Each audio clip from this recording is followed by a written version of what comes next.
Hi friends, welcome back to ఆహా భలే రుచి. ఈరోజు మన ఛానల్లో ఎంతో టేస్టీగా చల్లగా ఉండే చాక్లెట్ లస్సీని ఎలా తయారు చేయాలో చూద్దామండి. ఈ సమ్మర్ వచ్చేసింది కాబట్టి చల్లగా ఏదో ఒకటి తాగాలనిపిస్తుంది కదా. చిన్నపిల్లల నుంచి పెద్దవాళ్ళ వరకు ఇది చాలా బాగుంటుందండి. ఒకసారి తప్పకుండా ట్రై చేయండి, మీకు కూడా చాలా బాగా నచ్చుతుంది. మరి లేట్ చేయకుండా ఎలా తయారు చేయాలో వీడియోలోకి వెళ్ళి చూసేద్దాం. ముందుగా మిక్సర్ జార్లోకి ఫ్రెష్గా తోడుపెట్టుకున్న పెరుగుని 1 కప్పు వరకు తీసుకోవాలి. తర్వాత దీనిలోకి 2 టేబుల్ స్పూన్ల వరకు షుగర్ని యాడ్ చేసుకోవాలి. ఈ షుగర్ అనేది మీరు ఎక్కువ కావాలంటే ఎక్కువ, లేదంటే తక్కువ అయితే చూసి యాడ్ చేసుకోండి. ఆ తర్వాత కోకో పౌడర్ ఉంటుంది కదా, అది వచ్చేసి 1 టేబుల్ స్పూన్ వరకు వేసుకోవాలి.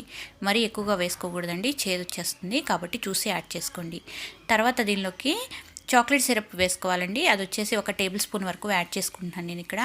దీని బదులు మీరు చాక్లెట్ని కూడా మెల్ట్ చేసి వేసుకోవచ్చు. ఆ తర్వాత దీనిలోకి ఐస్ క్యూబ్స్ని యాడ్ చేసుకోవాలి. తర్వాత కొద్దిగా వాటర్ యాడ్ చేసుకోండి, ఎక్కువగా వేయకూడదు. వేసుకున్న తర్వాత ఒక 2-3 నిమిషాలు ఇలా స్మూత్గా గ్రైండ్ చేసుకోవాలి. ఆ తర్వాత మనం ఒక గ్లాస్ తీసుకొని గ్లాస్లో కూడా నేను ఇక్కడ చాక్లెట్ సిరప్ తోటి గార్నిష్ చేస్తున్నాను. ఇలా చాక్లెట్ సిరప్ వేసుకున్నాక ఇప్పుడు మనం తయారు చేసుకున్న చాక్లెట్ లస్సీని గ్లాస్లోకి సర్వ్ చేసుకోవాలి. అంతేనండి, రెడీ అయిపోయింది. దీనిపైన కొద్దిగా చాక్లెట్ సిరప్ వేసి పిల్లలకి, పెద్దవాళ్ళకి ఎవరికైనా ఇవ్వండి, చాలా ఇష్టంగా తాగుతారు. చాలా బాగుంటుంది. తప్పకుండా మీరు కూడా ట్రై చేయండి. మీకు ఈ రెసిపీ నచ్చితే లైక్ చేయండి, షేర్ చేయండి, కామెంట్ చేయండి. మరిన్ని వెరైటీ రెసిపీస్ కోసం మన ఛానల్ని వెంటనే సబ్స్క్రైబ్ చేసుకోండి. Thank you for watching.